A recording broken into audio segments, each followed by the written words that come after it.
Good afternoon. So I'll just give a glimpse of who we are, what Bestseller does, and why am I presenting on supply chain.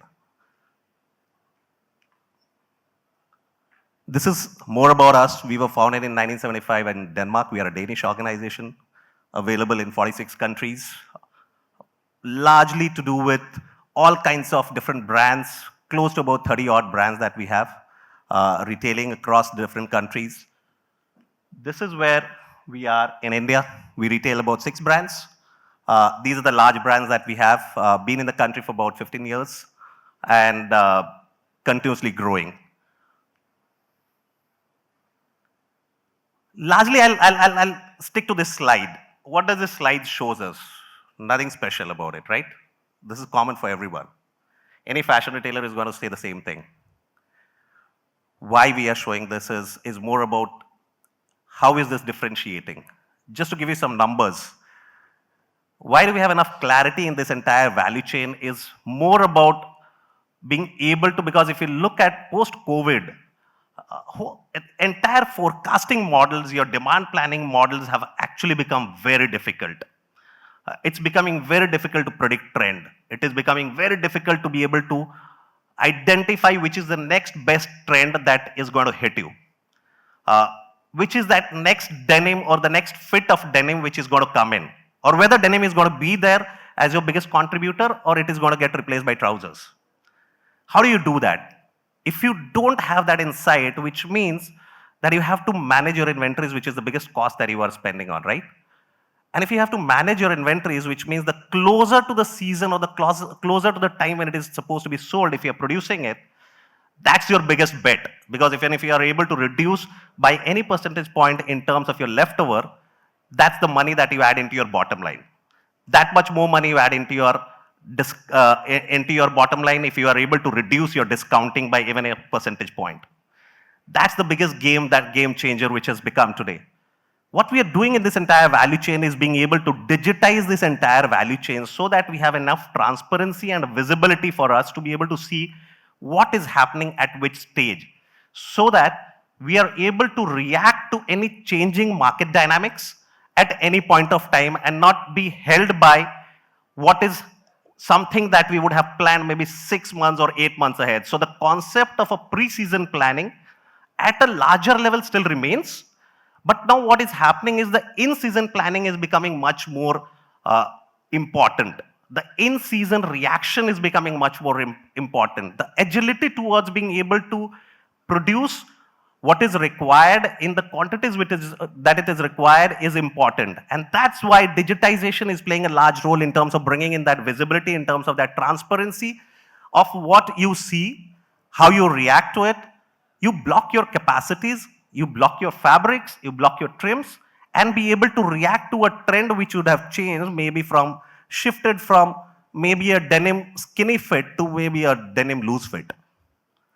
Or you might have that fabric available where you are able to react in terms of saying, hey, tops was the biggest selling item for me in a women's wear.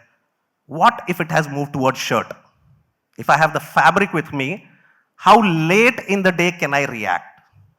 Just to give you a perspective, what we've done, and these are numbers that are not published by us, but this is something that we've been continuously focusing on. From a PO or an order to a GR date, which used to be last August, which used to be about 108 days for us, we've been able to, this year, August, we have been able to bring this down to about 60 odd days. That's where the money is. That's why this whole value chain is important. Being able to have that visibility, have that capability to be able to react and change in the last minute as closer to the time when you would need the product is important. And being able to control this entire value chain is important, because if you're dependent completely, and though we don't manufacture a single piece ourselves.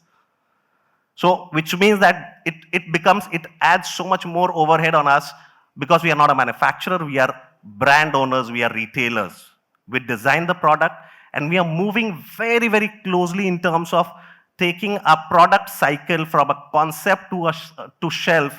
Maybe anywhere around 45 to 50 days is where we are pushing towards. That's a healthy place to be in. Maybe not all categories will be there, but there are a lot of categories which now to be able to achieve this, we'll have to go below 30 days. That's what we've achieved, and this is a glimpse of what our distribution center looks like today. This is something that we built almost 4 years back. To give you a perspective, why I'm showing this is how, from a warehousing perspective, from a logistic perspective, we are able to bring in speed and agility to our entire process. A small video which I would want to show, which is the making of this distribution center in terms of how it started, and it was built in about 6 months' time, 6 to 8 months' time.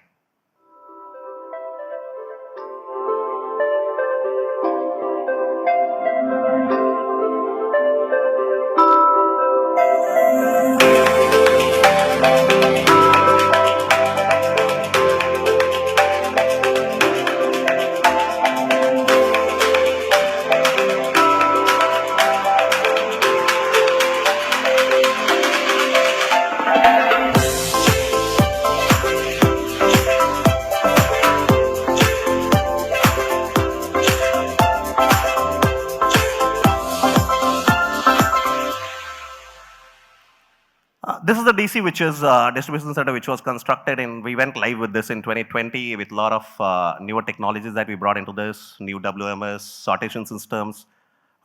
India mein abhi bhi thoda automation bahut zyada lagana, it still doesn't make too much business sense, so hence we went with some amount of automation. This is giving a glimpse of what this entire distribution center looks like. 225,000 square feet, 15-meter higher in the center, 12-meter height. So it was completely designed for us.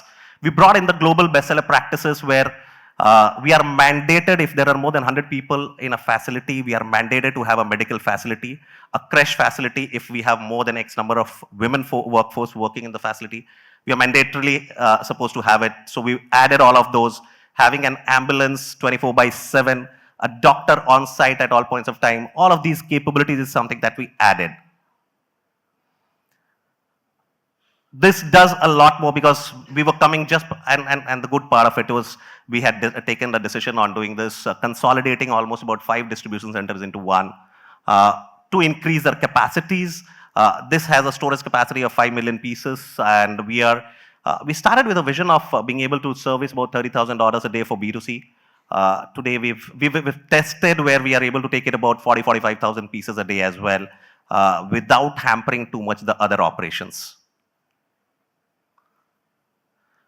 Brought in not too many tech is what I call. It's more warehousing is not just about tech. It's about how you blend people with tech, and what is something that is going to make sense for you as your processes. Whatever could be working for someone else might not necessarily be working for you. So how do you bring in efficiency, bring in a tech, make it efficient, make it workable for you, so that it delivers value for you? And that's where we've focused more in terms of how can we reach faster, how does this bring in more agility, how does this bring in more speed for us, how does this bring in more transparency for us, and continuously supply chain. I'm sure we all know the cost has to keep going down from a supply chain perspective. That's what we are expected to do every day.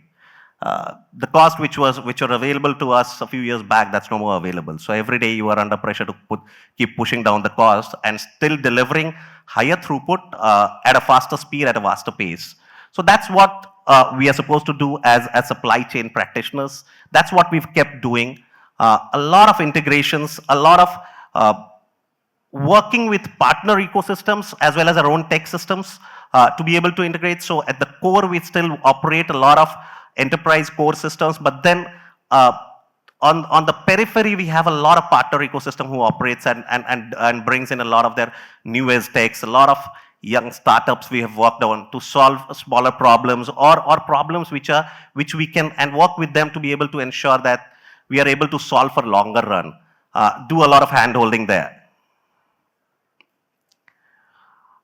This is also what we are trying to bring in is a lot of fashion. Though we are a fast fashion retailer and we're not a pull-based largely, though we have about 20% of our products being on replenishment models.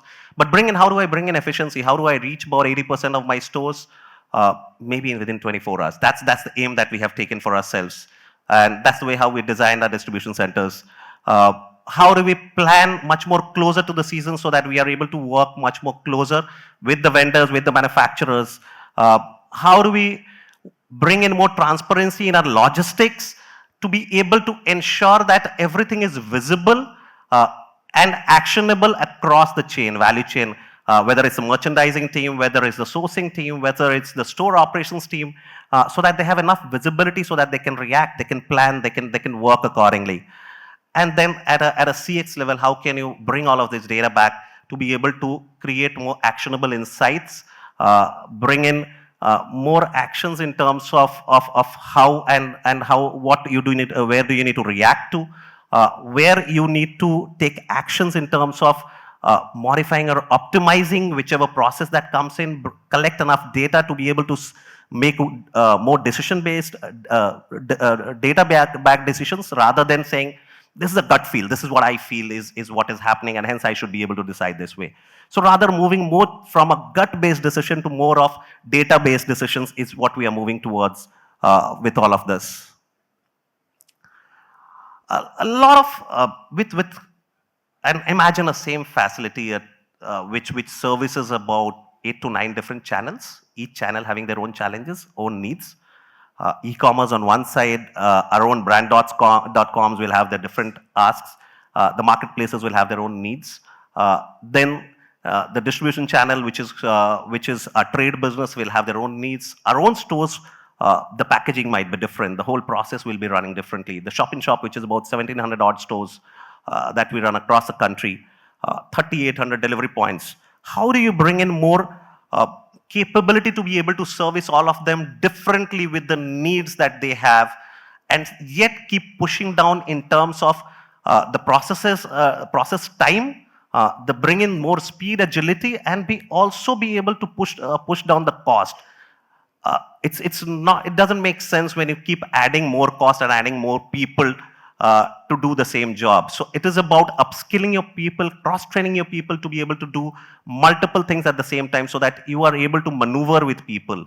You are able to quickly take care of the different demands, because one fine day you might have the month end comes, and then you will have the trade channel which will have the biggest demand, because you need to invoice them and quickly ship them out.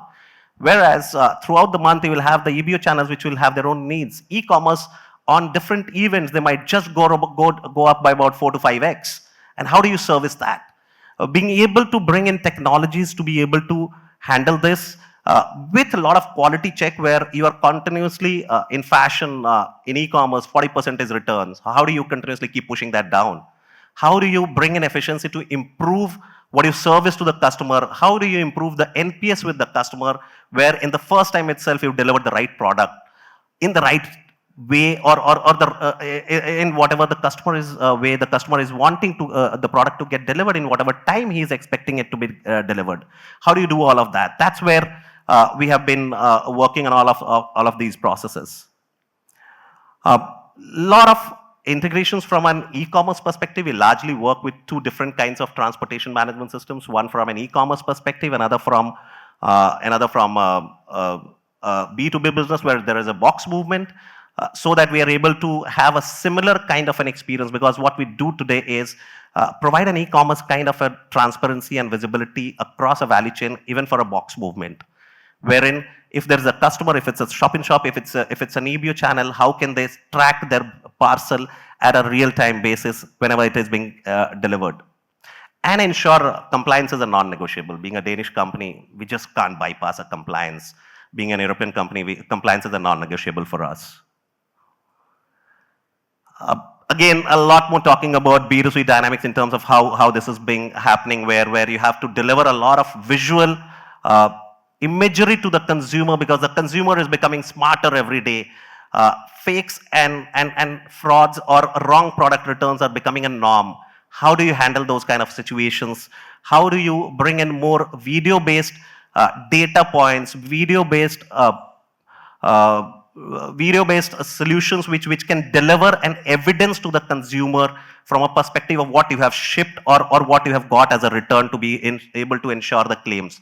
Being able to manage the whole claim management in terms of the whole of the partner, the marketplaces itself. and this is more around the logistics monitoring. I think I would end my presentation here. Any questions I would be happy to take, or I am around. You can always connect with me, and I'd be happy to talk about more. Thank you.